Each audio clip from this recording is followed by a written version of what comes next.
الحمد للہ رب العالمین والصلاة والسلام علی سید الانبیاء والمرسلین اما بعد فاعوذ باللہ من الشیطان الرجیم بسم اللہ الرحمن الرحیم اللہ الذی خلقکم من ضعف ثم جعل من بعد ضعف قوة من بعد ضعف قوة ثم جعل من بعد قوة ضعفا وشيبا يخلق ما يشاء وهو العليم القدير صدق الله العظيم۔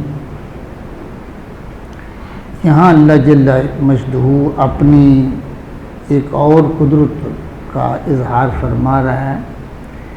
اللہ تعالیٰ ارشاد فرماتے ہیں کہ اللہ الذی، اللہ وہ ہے، یعنی اللہ کی ذات وہ ہے جس نے خلقکم، تمہیں پیدا کیا، من ضعف، ابتدا میں کمزور، جس نے تمہیں پہلے ابتدا میں کمزور بنایا تھا، ثم جعل من بعد ضعف قوة، پھر تمہیں اس کمزوری سے اللہ نے طاقت بخشی، ثم جعل من بعد قوة ضعفا وشیبا، پھر قوت کے بعد کمزوری اور بڑھاپا دیا۔ یخلق ما یشاء، بناتا ہے جو چاہے، وہو العلیم القدیر، اور وہی علم و قدرت والا ہے۔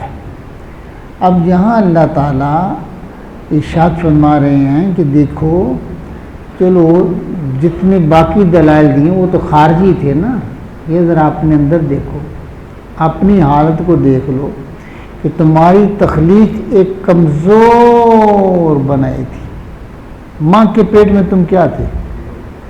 ہاں جی، پھر اس سے پہلے وہ جو نطفہ جس سے تمہاری تخلیق ہوئی ہے، وہ سپرم جو ہے وہ آپ دیکھ نہیں سکتے مشین کے بغیر، میکروسکوپ لگا کے پھر آپ کو وہ نظر آئے گا۔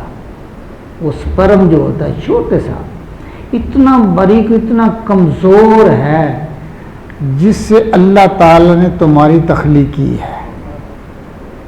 ہاں جی، پھر اللہ تعالیٰ فرماتا ہے کہ تم یہ ریم آپ نے کہیں جوک دیکھی ہے؟ یہ جو تالابوں میں ہوتی ہے تو وہ اس طرح سے انگلی کی طرح ہوتی ہے، یعنی وہ ماں کے رحم کے اندر اس طرح جوک سی ایک بن جاتا ہے لوتھڑا سا، اس سے آہستہ آہستہ اللہ تعالیٰ اس کی شکل کو بناتا ہے۔ ہاں جی، پھر ہڈیاں بنتی ہیں، پھر اوپر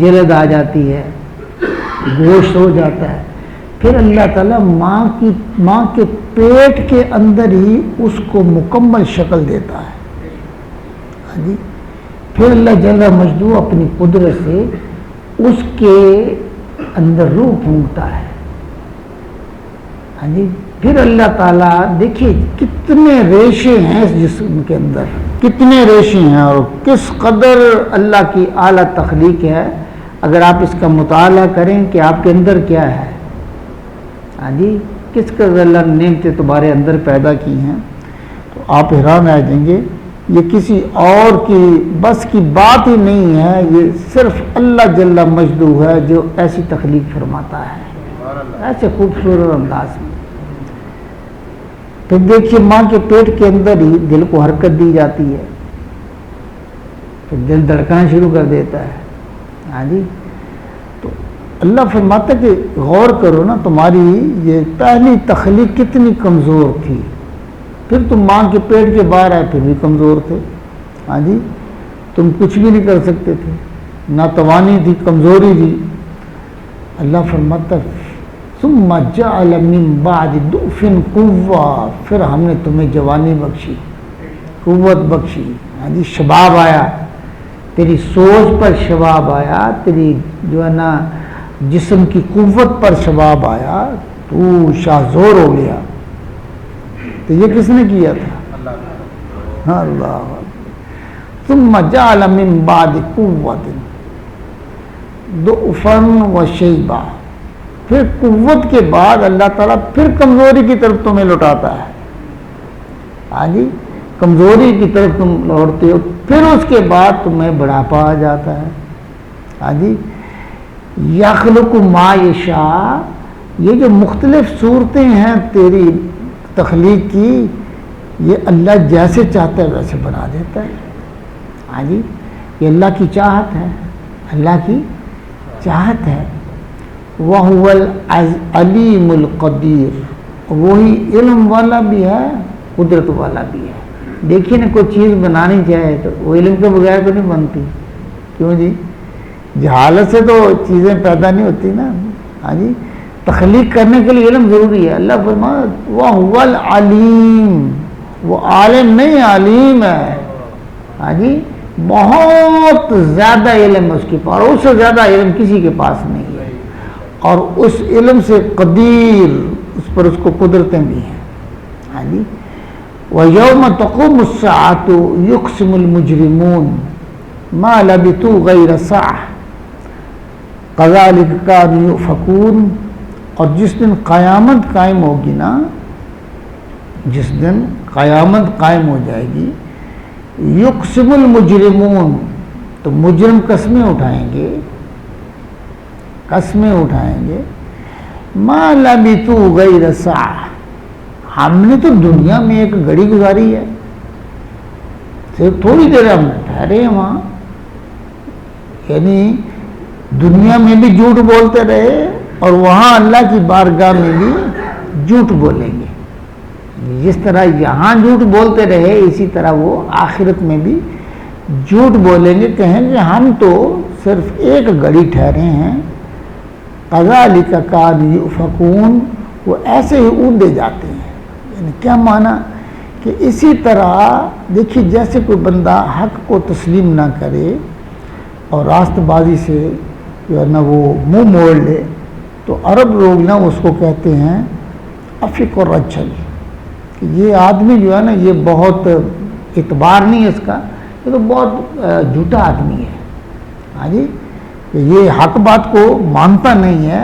تو اللہ فرماتے ہیں یہ ایسے ہیں جس طرح کے یہ، جیسے جس کو دوسرے لفظوں میں نہیں کہتے بوندر یہ ہے. ہاں جی، بہکی ہوئی باتیں کرتا ہے، یہ حال ہے ان کا. وقال الذين اوتوا العلم والايمان لقد لبثتم في كتاب الله الى يوم البعث فهذا يوم البعث ولكنكم كنتم لا تعلمون. اور پھر وہ بولیں گے جنہیں اللہ تعالیٰ نے علم دیا اور ایمان دیا، علم بھی دیا اور ایمان دیا ہے. پھر وہ اس وقت بولیں گے جب جو قسمیں اٹھائیں گے نا کہ ہم تھوڑی دیر رہے ہیں. یہ اہل علم اور ایمان، اس سے مراد جو ہے نا تین لوگوں کو لیا گیا ہے. یا تو فرشتے مراد ہیں، یا انبیاء ہیں، یا پھر حضور کی امت ہے، نیک لوگ جو ہیں پہلے علماء وغیرہ، ان سے یہ مراد لیا گیا ہے. کہ پھر وہ بولیں گے جن کے پاس علم اور ایمان ہوگا، کہیں گے لقد لبثتم فی کتاب اللہ الی یوم البعث، اور کہیں گے تم تو رہے ہو یہاں اللہ کی کتاب میں لکھا ہوا ہے. یعنی لوح محفوظ میں یہ بات لکھی ہوئی تھی، کیا الی یوم البعث، کہ اٹھنے کے دن، یہ قبر سے اٹھنے سے کہ دن تک تم وہاں رہے ہو، دنیا میں رہے یا قبر میں رہے، بہت عرصہ تم نے گزارا ہے، تم جھوٹ بول رہے ہو. ہاں جی، وہ اس کی کلیریفیکیشن کریں گے، کہیں گے غلط کہتے ہو، تم جھوٹ بول رہے ہو، تم تو دنیا میں رہ کے آئے ہو کافی دیر، اتنی عمر گزاری، پھر قبروں میں پڑے رہے. ہاں جی، یہ جو ہے فہذا یوم البعث، یہ تو اٹھنے کا دن ہے، قیامت آ گئی ہے. وَلَكِنَّكُمْ كُنْتُمْ لَا تَعْلَمُونَ، لیکن تم نہ جانتے تھے. تم کہتے تھے قیامت آنی نہیں ہے، جس کا تم انکار کرتے تھے وہ آج وہ دن آ گیا ہے. جس کا تم انکار کرتے تھے کہ کوئی عذاب قبر نہیں ہے اور کوئی قیامت نہیں ہے، تو وہ کہیں گے دیکھا عذاب قبر بھی تمہیں ہوا اور اب قیامت بھی آ گئی ہے، یہ تمہارے سامنے سب کچھ ہو رہا ہے۔ اب یہ جو ہے تم نہ جانتے تھے، یہ مان ہے کہ تم کہتے تھے کہ کوئی قیامت نہیں ہے، ہاں جی، کوئی عذاب قبر نہیں ہے، ہاں جی۔ اور عذاب قبر کے بارے میں آقا علیہ الصلوۃ والسلام خود حضور پناہ مانگتے تھے، اے اللہ میں تیری بارگاہ میں عذاب قبر سے پناہ مانگتا ہوں۔ ہم کتنے غافل ہیں، ہم کتنے غافل ہیں قبر کے عذاب سے، جس کی پہچان سے چھٹکارا ملنا ہے، وہ خود کہہ رہے ہیں اللہ عذاب قبر سے میں پناہ مانگتا ہوں، ہاں جی۔ یہ حضور کا فرمانا کیا ہے کہ میری امت عذاب قبر سے پناہ مانگے، ہاں جی۔ فَيَوْمَئِذٍ لَا يَنْفَعُ الَّذِينَ ظَلَمُوا مَعْذَرَتُهُمْ وَلَا هُمْ يُسْتَعْتَبُونَ، اور اس دن ظالموں کو نفع نہ دے گی ان کی معذرت۔ اس وقت کہیں گے چلو غلطی ہو گئی ہے، معافی عطا کر دو، کیونکہ معافی اس وقت نہیں ہوگی، معافی کب ہوتی ہے؟ دنیا کے اندر۔ دنیا کے اندر اگر آپ اللہ سے معافی مانگ لیں تو اللہ معاف کر دیتا ہے، ہاں جی، اس کی رحمت تمہارا انتظار کرتی ہے۔ توبہ کر لے بندے، صراط مستقیم پہ آ جائے، ہاں جی، میرے دین کو مان لے۔ اور اگر بندہ دنیا میں توبہ کرتا ہے تو اس کی توبہ کو قبول کیا جاتا ہے، آخرت میں معذرت اور توبہ قبول نہیں ہوگی۔ وَلَا هُمْ يُسْتَعْتَبُونَ، نہ ان سے کوئی راضی کرنا مانگے گا۔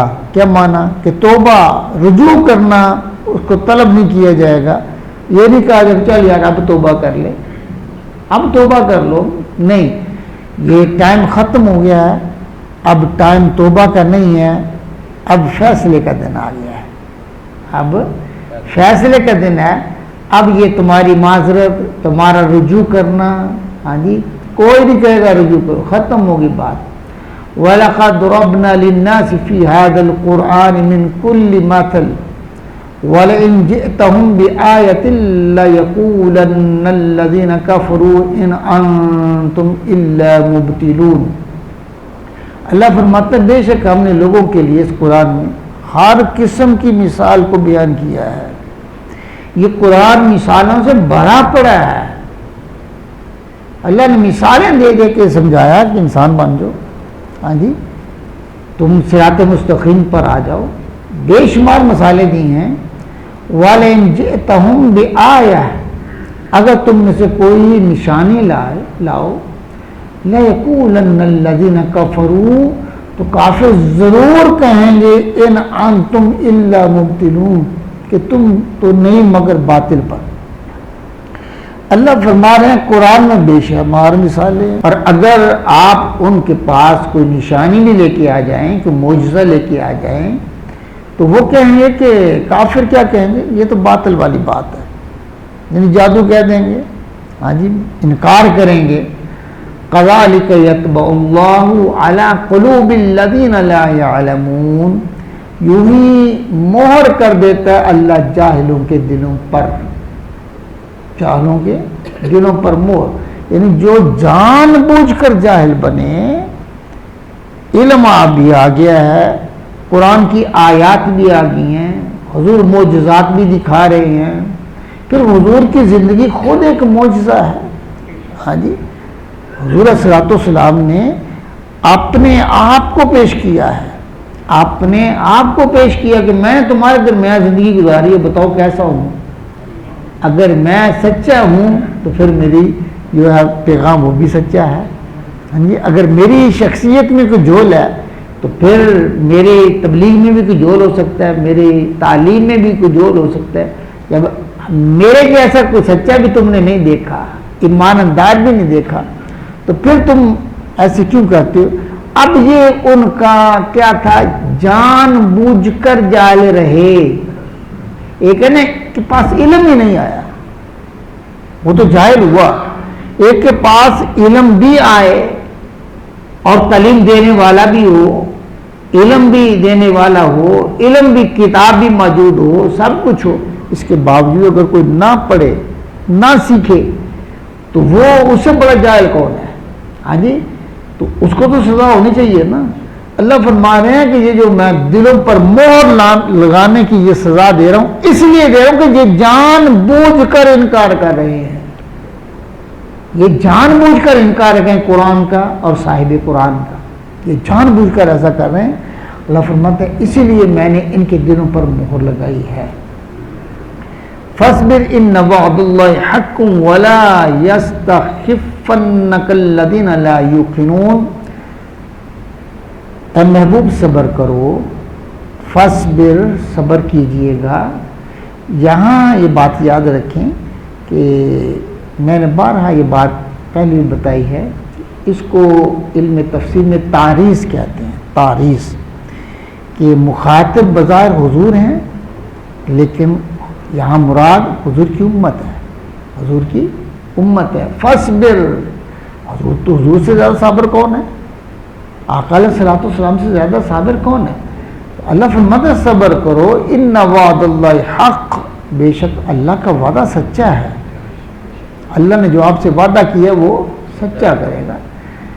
ولا یستخفنک الذین لا یوقنون، اور یہ تمہیں سبق نہ کر دیں اپنی چالوں سے، اپنی چرب زبانی سے یا اپنی سختی سے، ہاں جی، اور آپ کو ایذا دینے سے۔ اللہ تعالیٰ حضور کی امت سے مخاطب ہے، یعنی تعریض کے طور پر، کہ یہ کفار جو ہیں یہ آپ کو مرغوب نہ کر سکے، آپ کے مشن سے پیچھے نہ ہٹا سکیں، ہاں جی، آپ نے اپنے مشن کو ہر صورت جاری رکھنا ہے، مصیبتیں جتنی بھی آ جائیں، فاصبر، صبر کرنا ہے۔ اللہ نے جو وعدہ کیا ہے نا آپ کے ساتھ، اللہ اس کو سچا کر دکھائے گا۔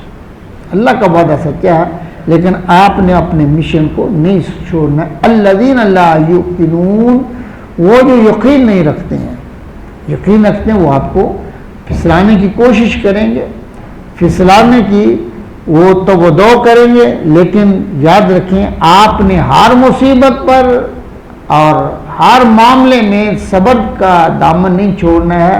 صبر کریں گے تو اللہ کا وعدہ سچا ہو جائے گا، یعنی فتح آپ کے لیے، فتح آپ کے لیے۔ صدق اللہ العظیم۔ الحمدللہ آج کے بعد کل سے ہم سورہ لقمان جو ہے نا اس کی تفسیر شروع کریں گے، ہاں جی۔ اللہ تعالیٰ سے دعا ہے اللہ تعالیٰ ہمارے اس عمل کو اپنی بارگاہ میں قبول فرمائے۔ وآخر دعوانا ان الحمد للہ رب العالمین، الحمد للہ رب العالمین، والصلاة والسلام علی سید الانبیاء والمرسلین۔ ربنا آتنا فی الدنیا حسنۃ وفی الآخرۃ حسنۃ وقنا عذاب النار، وادخلنا الجنة مع الابرار یا عزیز یا غفار یا رب العالمین۔ مولا کریم اپنے محبوب علیہ السلام کے وسیلہ سے ہم سب کے گناہوں کو معاف فرما دیں۔ مولا ہماری اس کاوش کو اپنی بارگاہ میں شرف قبولیت عطا فرما، درس قرآن کی فیض و برکات عطا فرما، ہمارے دلوں کو قرآن کے نور سے منور فرما، اپنے محبوب علیہ السلام کے ہم سب کی خیر فرما، صحت و تندرستی عطا فرما، اپنے محبوب علیہ السلام کے وسیلہ سے یا اللہ جو بیمار ہیں انہیں شفا عطا فرما، بے اولادوں کو اولاد نورینہ عطا فرما، بے روزگاروں کو رزق حلال عطا فرما، اپنے محبوب علیہ السلام کے صدقے سے ہمارے گھروں پہ اپنی رحمتوں کو نزول فرما۔ ربنا فاغفر لنا ذنوبنا وکفر عنا سیئاتنا وتوفنا مع الابرار۔ صلی اللہ تعالی علی حبیبہ سیدنا ومولانا محمد وعلی آلہ واصحابہ اجمعین۔